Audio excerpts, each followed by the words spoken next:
Production funding for Behind the Headlines is made possible in part by the WKNO Production Fund, the WKNO Endowment Fund, and by viewers like you. Thank you. The role of public health in Memphis and around the world tonight on Behind the Headlines.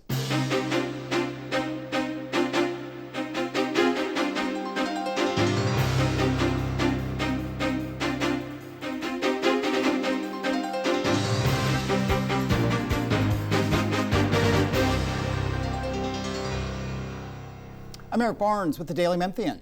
Thanks for joining us. I am joined tonight by the Dean of Public Health, the School of Public Health at the University of Memphis, Dr. Ashish Joshi. Thanks for being here. Nice to be here. Absolutely. Thank you for having me.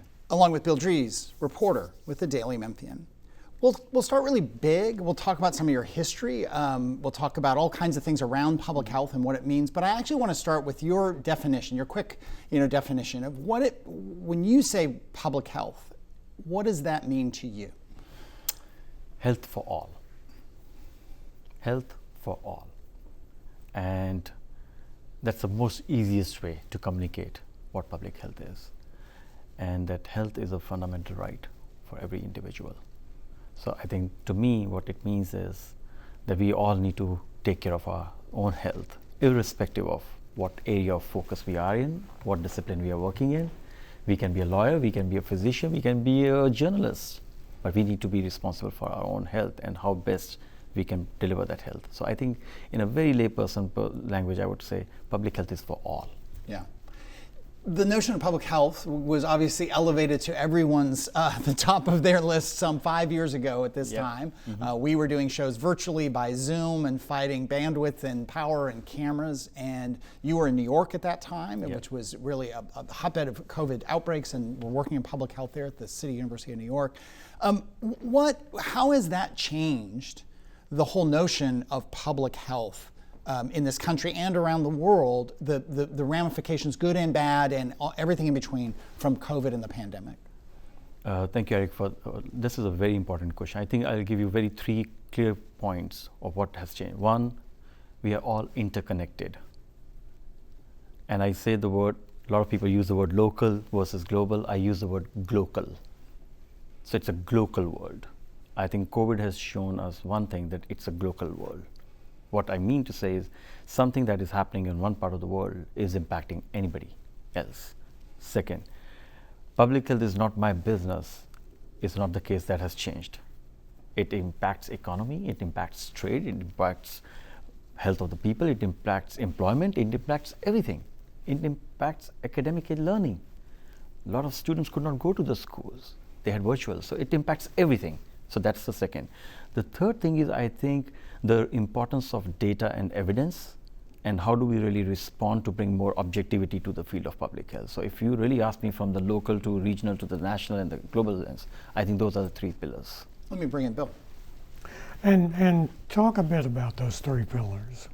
So I think when I say global, globalization basically means that I might be actually living in Nigeria and I want to travel to the United States, not for education, but for my business. I could not travel. Now, in some ways, nobody could think that public health could impact somebody's business. I'll give you an example for New York. We were asked by Broadway when to start the Broadway, because musicians need to play instruments. Now, which instrument do you need to play the best, that is the safest one during COVID?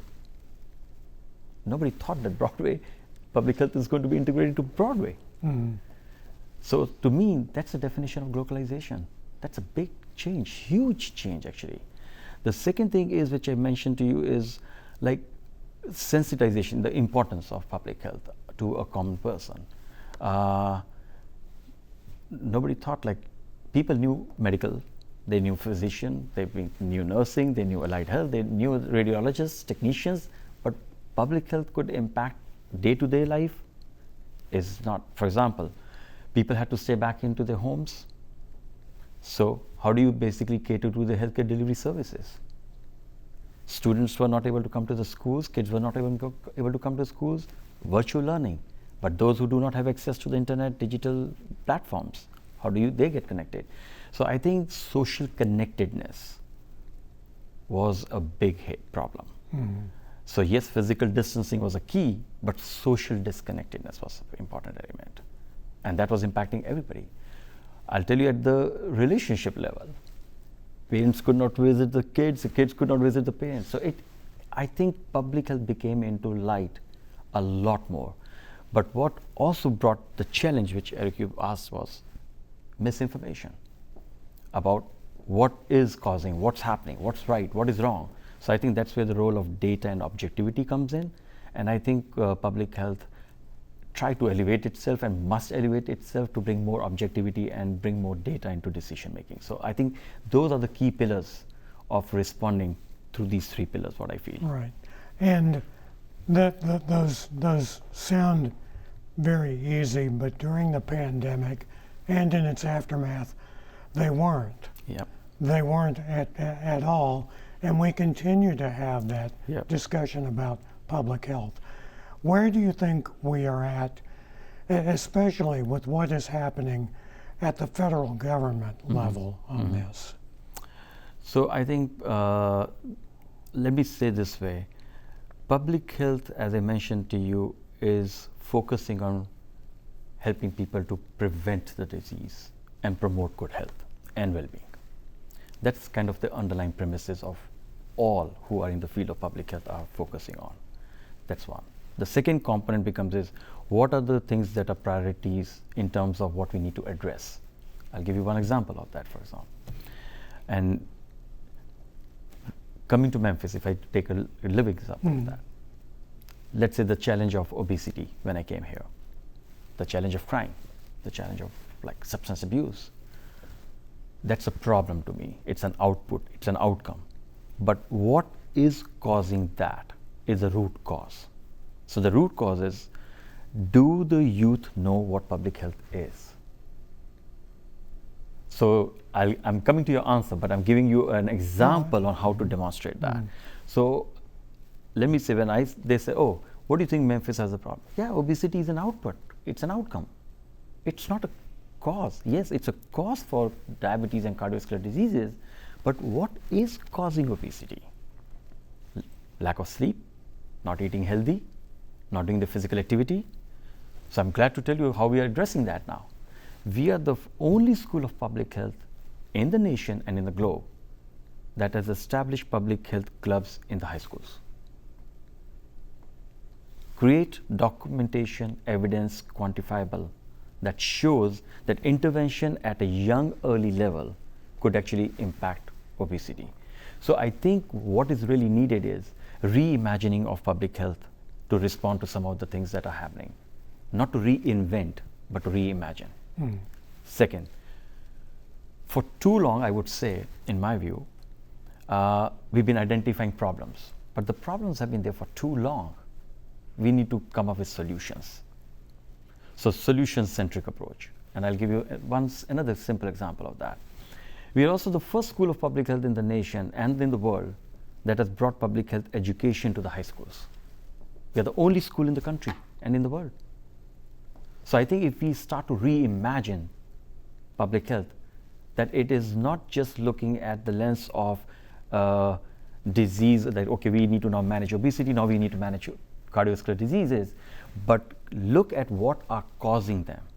I think that is a dialogue which I think would be impactful in that way. Well, what I wonder about, though, is that is understanding public health always going to be a thoughtful undertaking? Is it always going to be controversial because of talking about long-term outcomes versus the pandemic is here, people are getting sick, and we need to deal with it now? How do you balance that? That's a great point. Do we need to be responsive or reactive to situations in the terms of crisis? It's both, isn't it? Totally agreed. And to be honest, that's why it has to be reimagined. We can't just do the things the way we've been doing for too long. And it also comes as an accountability on us as in public health professionals and practitioners. So that's why I'm saying, I could have come here and say, yeah, obesity is a problem. Let's figure it out. But no, let's figure out a solution. So I think we need to little bit shift that we are not just reacting to the situations of crisis, but we are also trying to avert the crisis. So I would say that it's not that one is going to be against another. I think it's going to be one with another, but it has to work together in sync. Can this be balanced and managed? It has to be balanced. That means we need to train the workforce on how to respond to these things. We have to be more, not just preemptive, but also proactive about some of the things. So that's how I see that. I describe our school as more innovative and entrepreneurial school, which is looking to find solutions to the problem rather than just looking at the problems from the lens that have been looked for too many years. As we record this, we recorded this a week ago, and it Yeah. had to hold a week because of my schedule. So I appreciate you being here. I think the morning that we record this, the CDC director and the federal government are in a fight, trying to be fired. I don't know how that's going to play out. I'm not going to ask you to comment on the politics of this, but do you worry that one of the outcomes of COVID and changes in leadership at the top is vaccine skepticism? There have been measles outbreaks in various communities in the country.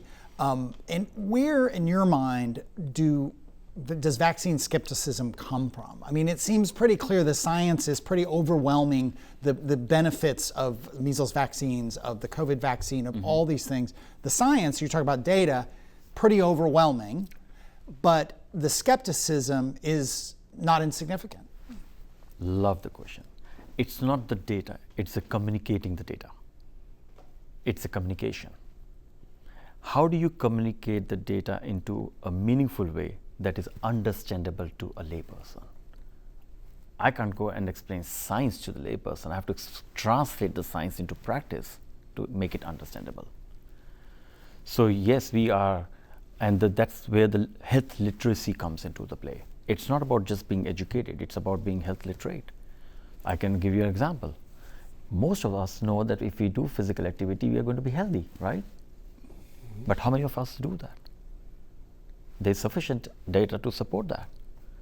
But people still don't do it. So there's a difference between being informed and there's a difference between being literate on the issues that matter to the individuals. So I think the skepticism is coming really from how best we can communicate the evidence and the data in a way that is understandable to a common person. Do you look back, and Pete, not just you, but Yeah. I mean, you were in ground zero of COVID, and they were part of the addressing COVID, which in New York City was very scary. My daughter was there at that time. It was a very scary time around the country, but New York was one of those places. You look back and people in the public health sector, and say, we did this really well during COVID, this we didn't do so well. And did some of the things that you didn't do so well feed this skepticism and misinformation? Not intentionally, I don't mean it in a political way, but I mean, I can remember early on they closed the parks, don't go outside. Well, in hindsight, you can sort of say that seems silly. You know, being outside was incredibly important. But people, critics and conspiracy people, really picked up on some of those sorts of decisions and said, see, the whole thing was a farce. The whole thing was poorly managed. The whole thing was a mistake. So I think messaging is a critical component. I think one of the lessons which I think public health practitioners or even public health professionals, even in the academic setting, were being challenged on how best to create a messaging, because the messaging is not limited to something that is of how you and me are talking, it's also communicating through the digital channels. So I would say that if I have to pick one thing that was probably could have been done a lot better, would be messaging about how and why things were important. It was not just data, but we have to communicate the data to the audience in a way they understand. Yeah.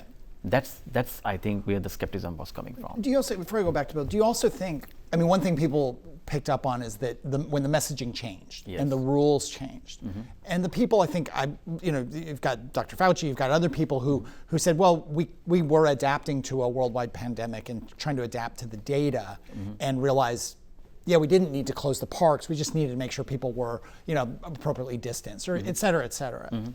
Is that just something people don't understand, that the science isn't perfect, science is learning as you go? Is that part of the message that didn't get out there? I think that's a great point. I think if you really think about it, who is our audience and who's communicating that message, and to whom you're communicating the message. So if I'm communicating my message as a science that data is critical, but not everybody may not even understand what data is actually, I'm telling you that it's a big surprise. Like I'm going to the schools right now, a lot of students, even parents would ask from much aware information, should I get it, should not get it? So I think, yes, we must even tell and inform more that science is an evolutionary process. It's an evolving thing. As the data is coming, we are trying to make certain decisions, but it has to be communicated at multiple levels for multiple stakeholders, cross-institutional, cross-sector. It cannot be just limited to a certain audience who is already receptive to understanding what that means. So I think the broader network has to be there. Right, and I think some of that is the scientific method that experts work at, because Yep. Even locally here during the pandemic, we had examples of where the situation changed, and some of the scientists and researchers who were working on it here were saying, well, we were wrong about that. Isn't it great? Now we know that we were wrong about it, and we can move on and find out what's right. And people who weren't scientists were going, wait a minute, you were wrong about that, and had a totally different outlook about that. Yep, and I think that's the whole thing. I think and we have to admit certain things that might not be the right, which means we have to explain that that's what science is all about. Yeah. It's not a fixated thing. It is evolving as new facts come in, as new data comes in. We keep on letting people know. I think so. It's kind of more educating on a continuum of basis about not just the findings, but also about why the change is happening, why it is. So I think that educational messaging, I would suggest, should be the emphasis to be better prepared for the next time. That's what my take is on. As we were waiting to go on with the show, you told Eric and I something very surprising, and that is that New York did not have a school of public health. Public school of public health. A public school of public health. Before you came there, I would have assumed New York would have had that kind of an institution, in sometime early in the 20th century. Is the U.S. slower in the uptake on this than other nations are? Or are we about where other places are? No, I think, a lot of people look at the U.S. as a best evidence-based approach, the best practices that come out of it.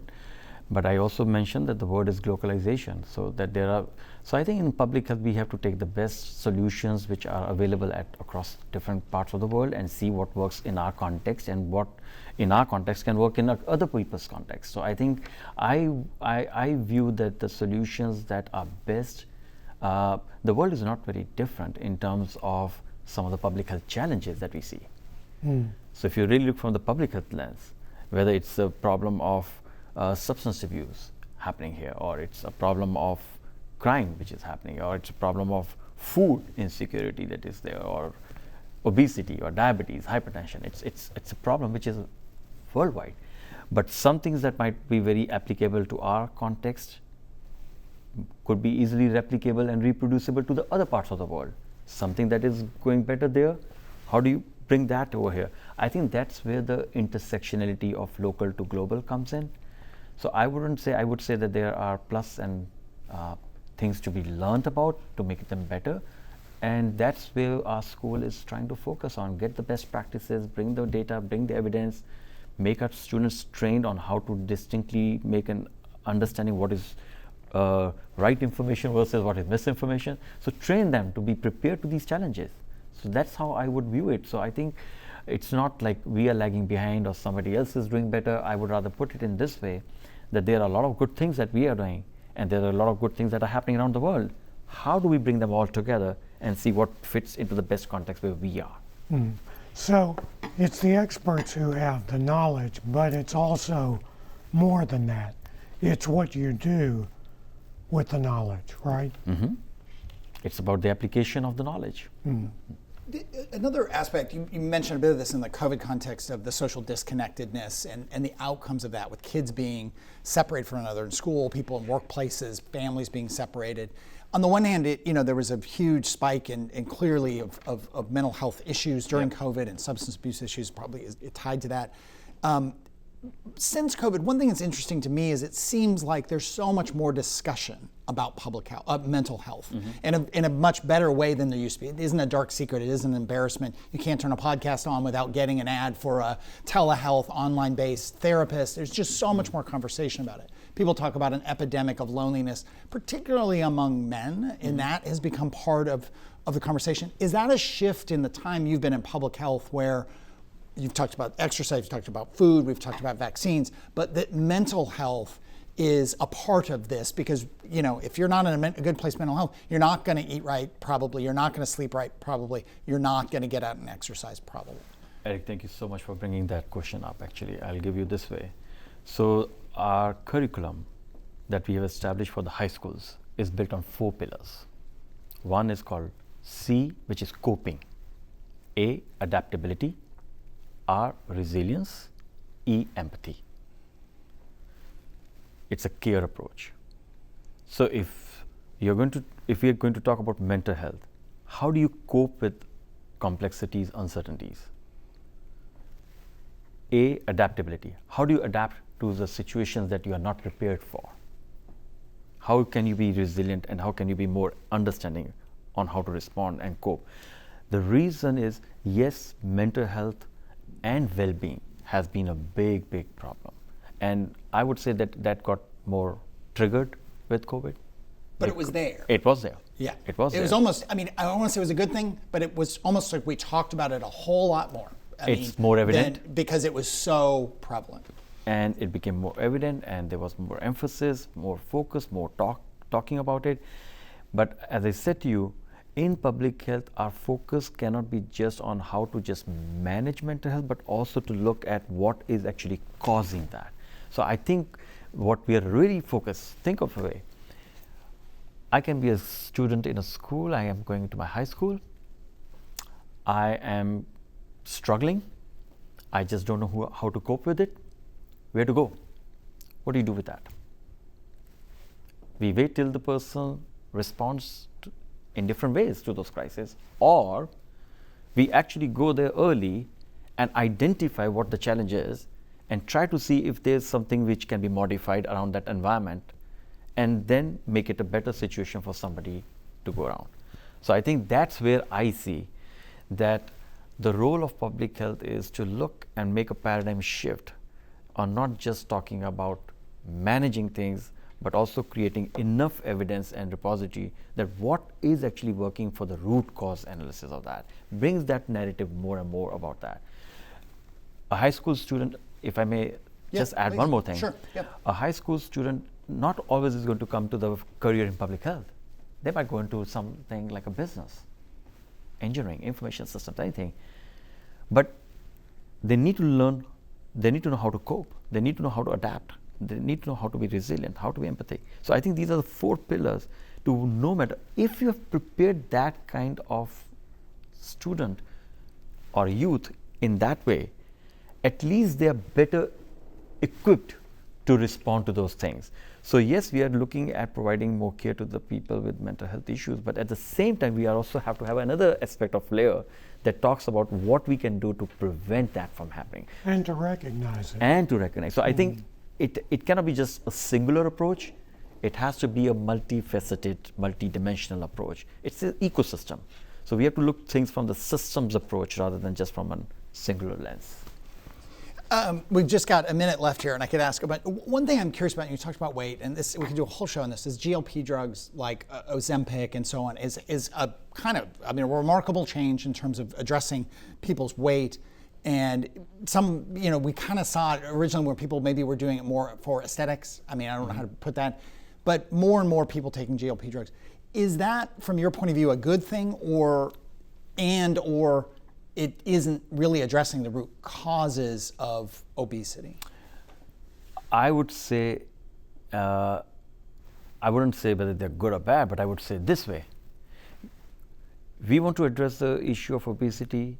We need to have a better understanding of what will work for what is causing obesity. I am of the opinion that if somebody says, I'm not eating healthy, why somebody's not eating healthy.